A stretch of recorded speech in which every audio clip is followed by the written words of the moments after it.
Top of the morning to you all. In my business, we have to offer full disclosure. So before I sit down in a nice conversation with you, Reed, I have to disclose that I've been a customer of this man since 1998, when he was still shipping DVDs by mail to my household, among many others. And we shared in our cul-de-sac in Washington, D.C., we shared between 3 households the DVDs that came in. And of course, this business took off when content became weightless. And after that, the scaling economy did what scaling economy does. And he is now, Reed, you are a global player. Somebody predicting the end of linear television within the next couple of years. Now, this happens to be the business I'm in, and I make my money with. So the DLD concept basically is to put on stage the prey and the predator. That's an ancient Roman concept of entertaining. I hope you like it.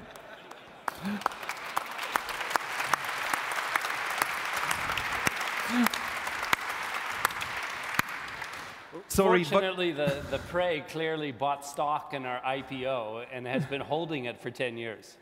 I didn't. No, a pity. My gut sense for investments is terrible, so I better leave it in the account and sit, then at least I don't lose it. Not the classic way, anyway. So what are you watching these days, Reed? Oh, Making a Murderer is the newest Netflix hot show. It's very apropos, isn't it? It's a documentary that's a 10-hour series, and you're left with deep questions of the person's guilt or were they framed.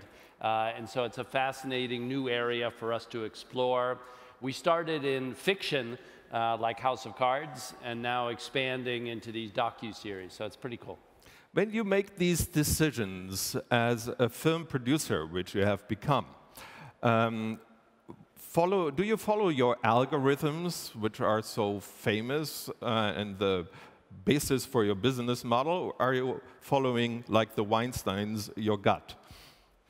You know, we start with the data in terms of the category, in terms of the talent that's involved. But fundamentally, then we look at the data and then make a judgment call. And so it's really informed intuition. You use a lot of data, but the final call is always gut.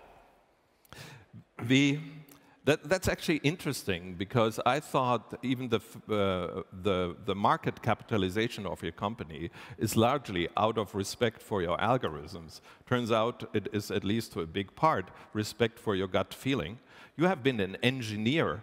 How come, or you are trained as an engineer, how come you have the right guts for making production decisions in the entertainment field? You know, my colleague Ted Sarandos, who's been with Netflix for 15 years, is in charge of making those calls, and he's the guy with the golden gut. But then even he has a system of people who individually get to make the bets. And so the advantage of Netflix at this stage is that we get to make enough bets in parallel and manage it like a portfolio. And so we can take more and more risk as we grow on creative bets. And so we're distributing that knowledge throughout the company and having different people manage portfolios. Now you are playing in 160 countries in the world. How much do you have to adjust to local markets, traditions, cultures, and so on? Or how far can you use the multi-ethnicity, multicultural character of the United States and just have a one-size-fits-all approach, which is still giving you satisfying results globally? So now we're available in the whole world except for China. And our content has proven to be very popular. It's not all that somebody watches. There's a lot of other content that people watch too, sports and other shows. But it's enough content to get people excited. It's only 10 euros a month, Netflix. So again, we don't have to be all viewing. And what we found with the new shows is they're really quite international. So we contracted and commissioned with the oldest film company in the world, Calmont, that's a French company. They built a show for us in Bogota, Colombia, starring a Brazilian, and it's been Narcos, and it's been very popular here in Germany. And so, big Narcos fan. You know, what we found is there are these stories that, set in context, are very powerful around the world. Now, I need to come back, and I will repeatedly come back to the point of the end of linear television. My question actually is why do we think, anyway, it will be disrupted? Why do you think a new model will arise? Sure, linear television's been a breakthrough for 50 years, bringing television into the home, moving video pictures. You used to have to go to the movie theater, and then now you could watch at home moving videos, amazing thing. But really people want on-demand television. They want to be able to watch it on any screen, not just a TV screen. They want it to be personalized. So if you're halfway through an episode and you leave, when you come back on a different screen, it knows that's where you were and starts you in the right place. They want an application that's constantly updating and improving. And these are all aspects of internet television. And so think of how mobile phone replaced the fixed line phone over 30 years, you know, a little bit percentage every year. That's what we're seeing with internet television slowly replacing linear television. It'll be generational. Now, linear TV networks like the BBC or here in Germany's ZDF are adapting and putting their content on the internet and making it available. And I think what we'll see is networks around the world converting to become internet networks. Don't you think, or in the famous saying of Rodney King in Los Angeles, can't we all get along? And is there still a room left for the old classic linear offering, which also tells you, for instance, that there is a time each evening to watch the news and update yourself? You know, this idea that the news is on at 6 or at 8, you know, in a generation or two, people will be like, what are you talking about? That'll just seem alien. You know, it's an on-demand world. We live around the clock, you know, on our mobile phones. And so I think that will fade away just like the fixed line telephone will fade away. So this, you approach it with the point of view of timing. I would like to approach it with the point of view of content. Because basically there was a contract in the classic American and European system, a contract with the viewer. We offer you a full, all-encompassing program, which has a lot of entertainment, has some news, and internally we had that deal that the news is riding on the success of an entertainment program. But on the other hand, the entertainment and the whole network got seriousness, relevance, gravitas, if you want, from the news department. And they live jointly. And you had a marketplace of ideas, as the US Supreme Court always expresses it, where everybody met to see what Walter Cronkite has to say. And there is a societal value in this, which may get lost. Are you even thinking about this while developing your disruptive culture? You know, there's a tendency to romance the past, and we tend to look at the days when there was only 2 or 3 networks. And they I would like you to romance the future for me. So. And they dominated, you know, public opinion, but it was a very manufactured consent, and there was a big lack of diversity in voices. And what's happened first with cable television and more networks, and now with the internet and even more choices, is there's no authoritative voice, so there is a loss. But there's a much broader diversity of opinion and types of shows. Shows like our Orange is the New Black would never have been on linear television. True. And now, you know, get a real voice and a chance to build an audience. So every new technology involves some loss and some gain. When we all had horses and traveled by horses, we all were intimate with animal care. It was a really positive thing. And now, you know, a horse is a pet for a rich person. So there's some loss and there's some gain. And I think we're seeing the same with internet networks. There are some losses there. But the future and the exciting part are news programs. If you can produce a website, you can have a TV network. And so we're getting a lot of new voices, and YouTube, the following guest, has done more than anyone for that volume of voices and being able to have different opinions.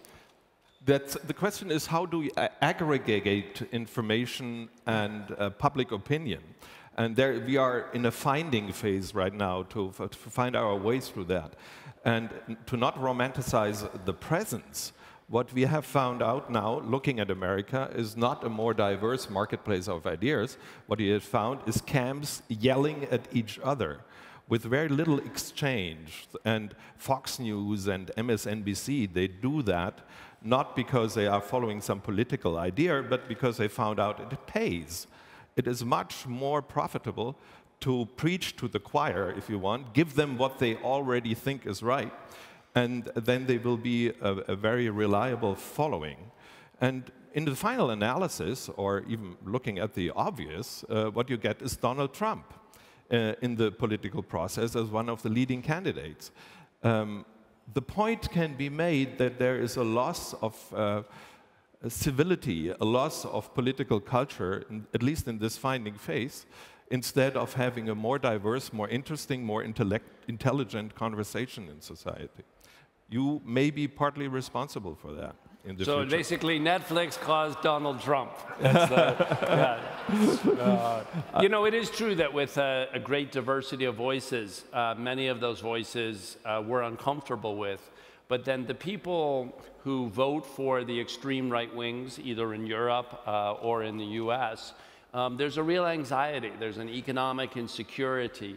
There's a fear of change that we in the elites need to be cognizant of and take seriously. And so I think there's a signaling mechanism there that if we don't evolve in terms of security and equity and understanding, that these estranged groups will continue to vote in protest with the extreme right. So there is a positive feedback mechanism, even if we share a distaste for the politics on the extreme right. When I talk to you as a film producer and also or as a content producer and a content distributor, the heart, also the financial heart of the company, is the distribution business, right? The production of original content right now is what everybody talks about, but business-wise, this is only a side effect. Are you planning to change that? We're evolving to do more and more production commissioning, and so think of Netflix as producing shows around the world and then sharing them. We have a Japanese original, Atelier, that has surprised us. It's all in Japanese, subtitled in many other languages, how popular it's been around the world. It's a young girl who comes to Tokyo, and she's wide-eyed at the big city. And so what we found, again, in Narcos was in Spanish, and it's shared around the world. So what we're trying to do is invest. We've got a show, Marseille, that's wrap production. It's now in post.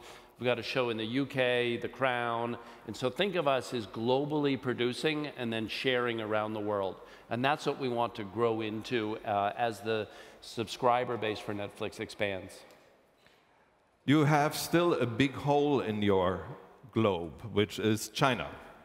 How far do you have to bend down to meet the requirements of the Chinese market as it is government controlled? You know, China's a very special place, and if you look at the big tech companies, Apple's done very well, Microsoft hasn't lost too much, and Google's, lost a lot. So there's quite a bit of variation despite all three of those being talented, long-term oriented companies. And when you look at Apple, one of the amazing things is when they did the iPhone, they negotiated and talked and built relationships for 6 years before the iPhone was allowed to come to China. So from 2005 to 2011. And that took a lot of patience. And now that's one of their largest markets in the world for the iPhone. And so what we take away from that is a sense of great patience. So it may be soon that we have a license in China, or it may take a couple years, but we're going to be very patient. And we're looking forward to a time, a decade or 2 decades from now, when the Chinese middle class will want and embrace the kind of content that we have. So what are the handicaps? Because it would have been nice to expand 131 countries, including China, and you must have tried. So tell us where is the sticky issues in talking to or who are you talking to actually in China? Are you talking to political guys or entertainment guys? Yeah, we need partners and you need government permission. So there's a number of departments that you have to get to know and talk with. Yeah. And you're feeling your way along about getting the right permissions. And so what are the sticky issues?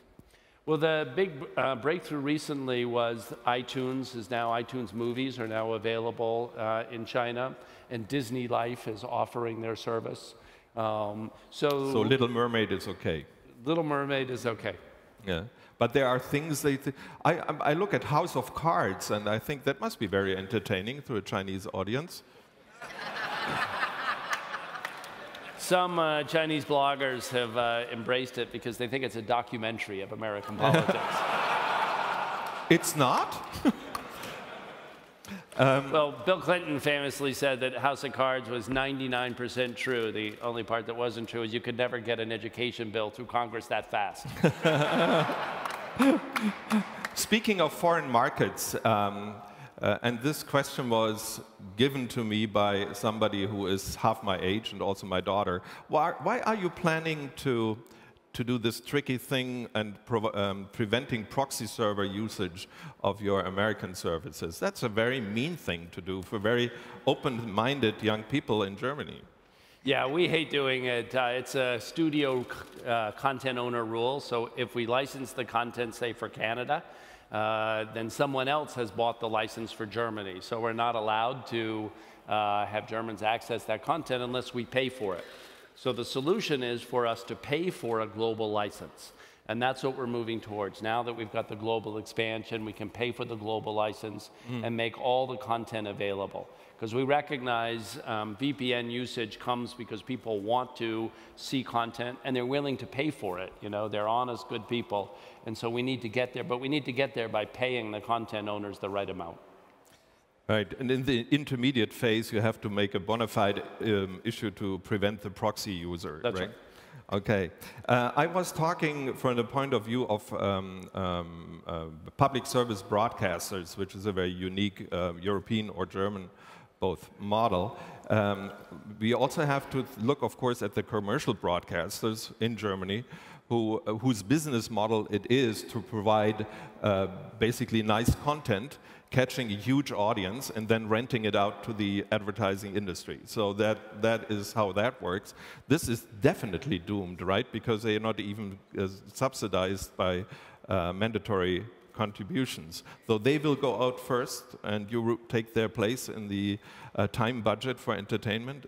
Would that be your prediction? Well, we haven't seen that in the US as our most advanced market. It's the earliest, so we're over 40 million households, or about 40% in the US. And there's some viewing declines on linear television, but the total number of pay television households is still about 100 million. It's not materially changed. But it will? I think so. It will eventually, inevitably, as it's not just Netflix, it's HBO Now, it's Hulu, it's lots of other services are catering to the internet consumer. So you are now in this new development. You are the, what is it, 800-pound gorilla, the big ones with the biggest database, among others. By the laws of this economy, you will be very hard to catch. So what could challenge Netflix over the next 10 years? Well, we have 70 million members, and YouTube has 1 billion active viewers every month. So we call them the 800-pound gorilla, and we're just the little guy who's friendly. Ah, that's your spiel. Okay, I get it. In terms of being a customer, I'm now, of course, a customer of Netflix in my home. I pay my €8.99 every month, but I'm a questionable customer because I hardly ever watch. So you get my money, but you don't get my data. So how bad a customer does that make me from your business point of view? Well, we always hope that you'll enjoy more of the content, because over time you'll stay with us longer and you'll evangelize us to your friends if you're watching the shows. So when we have someone who's not watching much, we need to find ways of guessing at, you know, here's a piece of content we think you're really going to love. and getting that conversation going. Because watching on Netflix is a habit. If some piece of content gets you to try it again, then you'll start using it and watching it more and more. But our average viewing here in Germany is quite high. So luckily, you're not typical. On a personal note, you started out as an engineer specializing in artificial intelligence. When will you have made enough money in the Netflix field to go back to what you really love? You know, I started in AI a long time ago, 30 years, and the field has changed tremendously. And now machine intelligence is really on the edge of being quite impactful in society. And whether that's Google now anticipating where you're going on your mobile phone, whether it's Netflix giving you incredible recommendations that you can rely on and try shows you've never heard of because we recommend it, those are just the beginning phases. And we're probably only 5 to 15 years away from when you can have a 3-person conversation, one of them being the computer, and it being very difficult to tell who's the computer and who's the person in that conversation, you know, fully literate conversationalists. So there's a lot of progress that's coming. And some people worry about, you know, where machine intelligence is going, you know, what if it gets too strong? I'm more in the camp of that's like worrying about our Mars colony and the people being overweight on the Mars colony. You know, it's like if we ever get there, you know, we can deal with that problem then. And what's fascinating is, you know, again, over the next couple decades, you're going to see this evolution of machine intelligence, you know, based on silicon. But you're also seeing the increase in DNA manipulation. And so, you know, many Europeans are uncomfortable with GMO broccoli. But when it comes to GMO babies, it's really going to get to be an intense social issue. And we're going to see active gene manipulation of cells and fetus, and so that we have incredibly smart, incredibly healthy human beings 20, 30, 50, 100 years from now.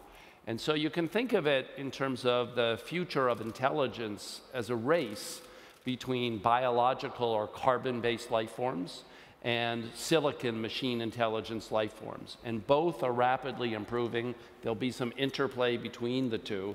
And it's unclear, I think, which type of intelligence will emerge dominant over 100 to 200 years, these, you know, manipulated carbon life forms or these grown silicon. So it's a very exciting time of which we're at the, you know, early stages of doing recommendations for which TV shows you're going to love most. And maybe then we will all be able to dream up the most fascinating entertainment programs and put it on the screen in our room without the help of Netflix. Thank you very much, Reed. Great conversation. Thank you.